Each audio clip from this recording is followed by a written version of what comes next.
Document de révision numéro 3. Voici un graphique représentant les revenus potentiels et les dépenses liées à l'ensemble des opérations d'un restaurant pour une journée. Alors, on regarde bien notre graphique, on trouve des informations dans les titres, les 3 titres, et dans notre graphique. Donc, revenus potentiels et dépenses quotidiennes pour l'ensemble des opérations d'un restaurant. Alors, j'ai deux fonctions, une pour les revenus, puis une pour les dépenses. Donc, les revenus augmentent plus vite que les dépenses. Une chance, ça va bien pour le restaurant. Et j'ai ici, donc, plus il y a un nombre de clients, plus l'argent, donc, augmente. Oui, plus les dépenses augmentent pour pouvoir nourrir les clients. Et oui, les revenus augmentent pour ce qu'ils nous apportent comme argent. Avec l'aide des informations présentées dans le graphique ci-dessous, détermine le nombre minimal de clients qui doivent se présenter au restaurant pour ne pas connaître une journée déficitaire. Donc, ici, c'est le point d'intersection. Quand j'ai autant de revenus que de dépenses, je ne suis pas déficitaire. Avant, mes dépenses sont plus élevées que mes revenus. Parce que si je n'ai pas de clients, il faut quand même que je paye mes employés, mon électricité, mon loyer, etc. Donc, pour ne pas être déficitaire, il faut au moins avoir autant de revenus que de dépenses. Donc, je cherche le point d'intersection de deux fonctions. Donc, je dois trouver les deux fonctions. Commençons. Numéro 3. Première chose, je vais trouver, commençons avec les revenus ou avec les dépenses. Tiens, je vais commencer avec les revenus qui sont ici. Donc, la règle. Donc, je vais commencer par trouver la règle, la fonction des dépenses. Donc, je pourrais simplement écrire dépenses, mais je voulais vous le mettre plus précisément.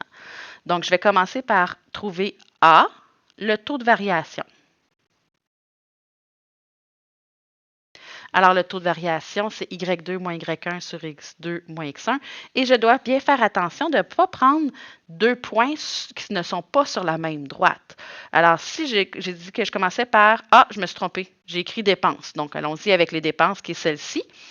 Donc, j'ai ce point-là pour les dépenses et j'ai ce point-ci pour les dépenses. Hein, je ne prends pas deux sur deux droites différentes. Donc, ici, ça va être mon point 1. Ici, ça va être mon point 2. Alors, Y2, ça, c'est X2, puis Y1, X1. Donc, je vais prendre 2440 moins 1800. 2440 moins 1800 divisé par 80 X2 moins 0.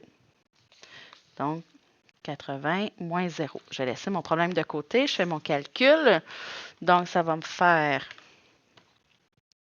2240 moins 1800. Ça va donner 440 sur 80, parce que 80 moins 0, ça donne 80. Je divise par 80, ce qui va me donner 5,5. Donc, A est égal à 5,5. Mon taux de variation pour les dépenses est de 5,5. Et là, mon B, je n'ai pas besoin de le calculer dans le graphique puisque je l'ai déjà, c'est l'ordonnée, donc la valeur en Y, quand X vaut 0. Donc, mon B, c'est 1800. Y des dépenses est égal à 5,5X plus 1800. Ça veut dire que chaque client, je vais faire un profit de 5,5 $, mais qu'avant même que j'ai un client, ça me coûte 1800 $ en frais d'employés, de dépenses d'électricité, etc. Donc, j'ai trouvé pour les dépenses. Allons voir pour les revenus maintenant. Donc, 2. Alors, règle la fonction des revenus.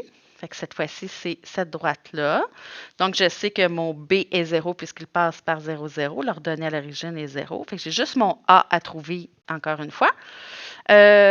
Donc, il fallait que je trouve mon B dans le premier. Je n'avais pas à le calculer. Donc, j'ai 2 points. Celui-là et celui-là, je le cherche. Ah oui, celui-là, il est comme caché. C'est pas écrit 0, 0, mais il passe par 0, 0. Donc, Y2 moins Y1 sur X2 moins X1. Donc, 3400. 3400 moins 0. Puis 80 moins 0. ça va me faire 3400 divisé par 80. 3400 divisé par 80, ce qui va me donner 42,5. Donc, mon A est égal à 42,5. Le Y des revenus est de 42,5x. Puis, je n'ai pas de B parce qu'il passe par 0, 0. Fait que j'ai mes deux règles. Je veux trouver l'intersection des deux règles. Donc, je vais commencer par trouver le X, donc les abscisses, et après le Y. Troisième calcul. Je vais trouver le point d'intersection. Donc, le point d'intersection, je vais commencer par trouver le X en mettant Y1 est égal à Y2. Donc, excusez, c'est Y dépenses et Y revenus. Donc, ici, mes dépenses, ça va être donné 5,5x plus 1800. 5,5x plus 1800 est égal à Y des revenus, 42,5x. Et je résous. Alors, j'ai des x de chaque côté. Moins 5,5, moins 5,5x, 1800. Alors, 42,5 moins 5,5 va me donner 37.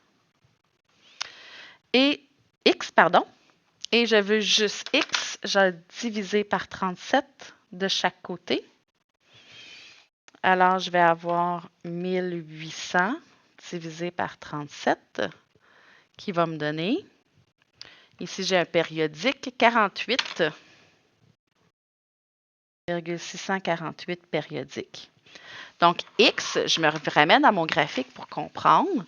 X, c'est mon nombre de clients pour que les revenus soient équivalents aux pertes et donc ne pas avoir aux dépenses pour ne pas avoir de pertes. Donc, c'est sûr que 48, quelque chose clients, ça ne se peut pas. Alors, on me demandait déterminer le nombre minimum de clients, même si ça me donnait 48,1. Je vais pas arrondir à 48 parce que je vais avoir des pertes si je suis en bas de ça.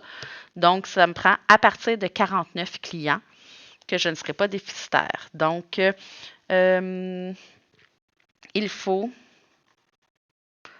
au moins 49 clients pour ne pas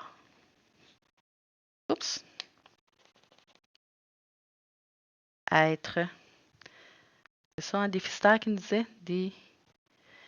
Déficitaire.